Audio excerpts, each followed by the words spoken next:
We have an update on the Ricky Starks police incident. Plus, a WWE star may have been injured, and there's been a major change to NXT Heatwave. It's all in the Cultaholic wrestling news right now. So yesterday, a Reddit post appeared that got a lot of people talking about Ricky Starks. The post not only alleges that his absence from AEW television is due to him rejecting multiple creative ideas, but it also alleges that Starks got, and I quote, absolutely hammered at a Calgary bar following his Owen Hart Foundation tournament win in 2023 and ended up being taken away in a police car after starting a bar fight. Now, this post has since been deleted, but Fightful Select have been speaking to some of their sources about the status of Ricky Starks and the validity, if any, of this now deleted post. And it's worth mentioning as well that in this update, Fightful Select stress multiple times that it's been hard to get many bits of concrete information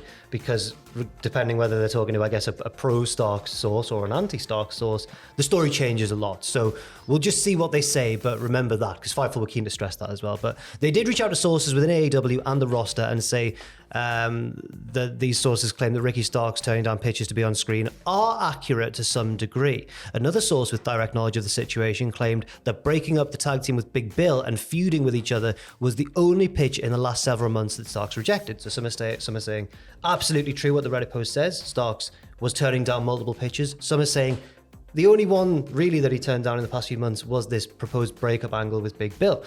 They go on to say, those that criticize Starks within the company claim that he didn't want to do business despite those involved in the storyline, hoping that it would launch Bill as a big heel and Starks as a big babyface. It was said that Starks didn't think that Big Bill losing a feud to him would end up being beneficial to Bill and wanted them to have an amicable split, if anything. I don't think that paints Starks in a particularly bad light there because at least from what he's saying, if we're to believe it, it sounds like he rejected this breakup angle, not for his own benefit, but because he also didn't think it would help Bill, because Bill would presumably lose the feud. Yeah, so it sounds as if there was reasoning behind it. It wasn't just a belligerent, he wasn't just throwing a strop. Yeah, exactly. No. Yeah. Fightful do go on to say, according to their sources, that Starks wasn't in favour of being put into a tag team in the beginning and was unhappy with the lack of follow-up that he got from his match with Bryan Danielson. And rightly so, because that was a phenomenal bit of business that he did with Bryan Danielson. And it just seemed to stop. I know that it was a last-minute replacement after all the CM Punk drama and everything, and it wasn't exactly the feud that they'd intended, but that doesn't mean you don't have to follow it up, as Ricky Starks, or the sources close to Ricky Starks, I suppose, are arguing here. Yeah. They also say that there's conflicting information, as Jack said, on Starks' current AEW status, depending on who you speak to.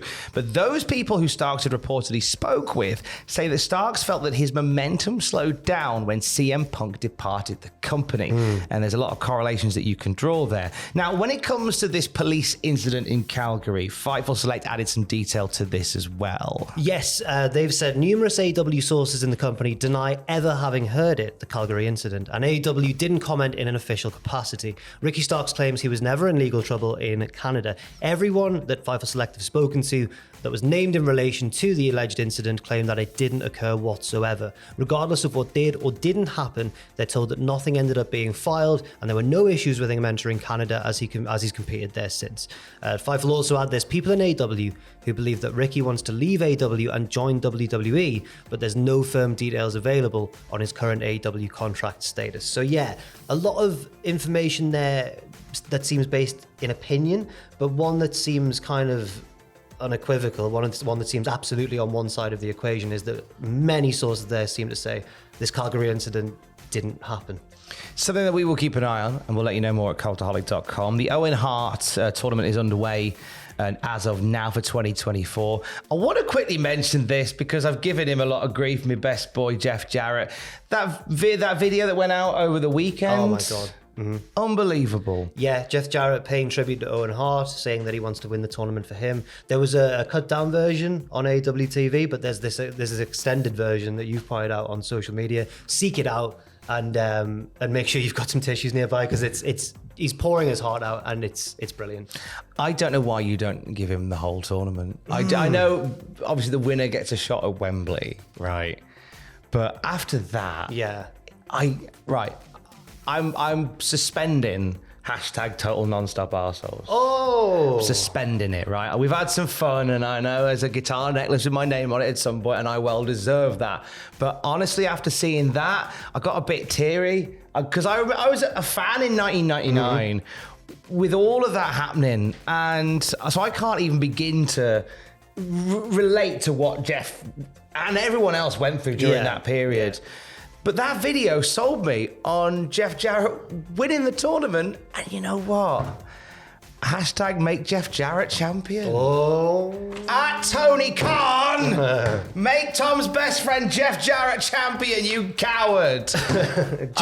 just go with make Jeff Jarrett champion. That's snappier. Yeah, I think make so. Make Tom's best friend Jeff Jarrett champion. Admittedly, the first version's a coward. It's a bit easier, the first version. Yeah. Hashtag make Jeff Jarrett champion. Let's do it. Love you, Jeff. Moving over to NXT. It looks like we may have another soldier down on the NXT side. Yeah, that's because in a backstage segment on last night's NXT, Noam Dar spoke to the Metaphor, his stable, via FaceTime and revealed that he'd suffered a torn tendon in his leg as the result of being attacked by Ethan Page last month. We don't know the return date of Dar or the severity of the injury or if it's even real at all. It could just all be in storyline. I think that one way or another, for some reason or another, Dar has been missing from in-ring action for about a month. So this may well have been a way to write him off while he recovers, or he might just have some time off. Don't know. Feels like it could be. It's a shame because obviously we miss him in that character select screen entrance lineup. Yes. It's always one of my favourite parts of the Metaphor. Nice. And also, he seemed to be on the cusp of moving up the levels a bit in NXT because he was in this sort of this mini feud with Trick Williams, who's right at the top at the minute, and then unfortunately disappeared. So just given the timing of it, I would guess that it is recovering from injury rather than planned time off. But I've got no basis for that. It's just speculation. Speaking of Tricky Willie, the title situation is changing slightly. We've had some big changes to the main event of NXT Heatwave because Javon Evans was supposed to challenge Trick Williams for the NXT title at Heatwave. That's still happening, but there's been a couple of developments, hasn't there? Yeah, last night on NXT, Ethan Page complained that because he wasn't officially eliminated from the number one contenders battle royal, that we saw Joe Hendry enter as well, of course, Ethan Page deserves a title shot instead. Sean Spears then claimed that he deserves the title match because the week before the Battle Royal, he pinned Javon Evans, who went on to win the Battle Royal itself. This led to Trick facing Spears last night in a non-title main event, and as the result of interference from a wild Brooks Jensen, it says here. He's been wild recently, he's been all over the place. He interfered in the match, and as a result, Spears pinned the champion, non-title remember, but he pinned the champion in the middle of the ring. General Manager Ava decided that Trick would defend his NXT title against Spears, Evans, and Page in a fatal four-way match at Heatwave. They've really boosted that up, haven't they? Because obviously Heatwave is going to take place in an arena, so I guess they're just trying to supercharge that show a little bit more, maybe by making a bigger main event. No disrespect to Javon Evans at all. I think him and Trick would have had a banger one-on-one. And I don't want to suggest that Chef Michaels is a predictable booker or anything, but the week before at NXT, the show went off the air with these four men who this week have been put in the title match, all lying in the ring selling. Top-down views, so they look. I think I described them as like dying insects. This is imagery from Shawn Michaels, but it's subtle. The belt's in the middle of them, and they're all going, and the belt didn't land where it was supposed to. So Javon Evans had to go, just pop it there for everyone. and lo and behold, this week, those same four men are going to be in the title match at Heatwave. So it's called foreshadowing, everybody. I call that 5, 6, and 7 shadowing, to be honest with you.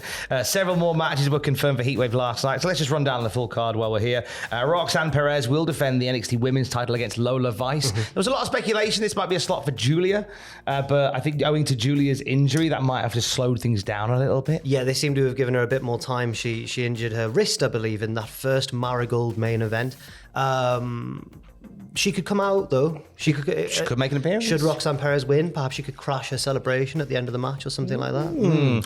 Axiom and Nathan Fraser are defending the NXT tag titles against Chase U, Andre Chase, and Duke Hudson. This is the time, Tom. All the stars are aligning. Chase U are all on the same page. Maybe not Ridge Holland. He's being a bit of a cheeky boy, helping them win via dubious means, which isn't the Chase U way. That ain't the Chase U way. But on the other hand, Axiom and Nathan Fraser, there's tension in the ranks because Nathan Fraser seems more set on single success, and Axiom's going, yeah, we've still got to concentrate on defending the belts as well. The stars are all aligned. Oh, what could this mean for WrestleMania? This is going to ruin the tour.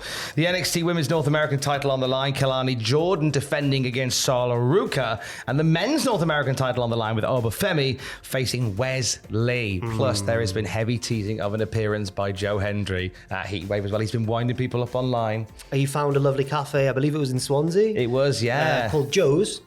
Does what anyone would do on social media, and took a picture of himself in front of the cafe that bears his name. However, the caption was where the clue lay here, because he said something like, "Wonderful cafe in Swansea, lovely day in Swansea." It's like a heat wave. It's like a with heat capital with a H. capital H. Blitty behind the curtain, I found that cafe because we were on the same tour together, the Burning Heart tour. And I found that cafe. And I was about to send him a picture, and I went on Twitter, and oh, he's already found it. I thought you were going to say that you went into the cafe and there was a door in there, like a side door, and you opened it and you were in Orlando. I've been told not to say that. We'll have more wrestling news for you throughout the day at cultaholic.com. Stay safe. Love you. Bye.